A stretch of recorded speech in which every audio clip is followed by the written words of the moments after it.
بسم الله الرحمن الرحيم. آمن الرسول بما أنزل إليه من ربه والمؤمنون كل آمن بالله وملائكته وكتبه ورسله لا نفرق بين أحد من رسله وقالوا سمعنا وأطعنا غفرانك ربنا وإليك المصير.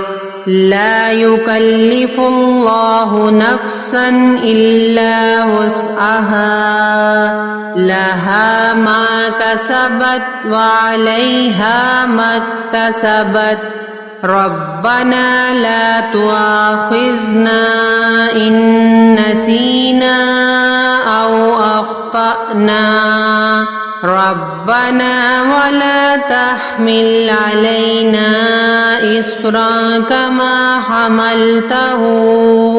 كما حملته على الذين من قبلنا ربنا ولا تحملنا ما لا طاقة لنا به واعف عنا واغفر لنا وارحمنا واعف عنا واغفر لنا وارحمنا أنت مولانا فانصرنا على القوم الكافرين.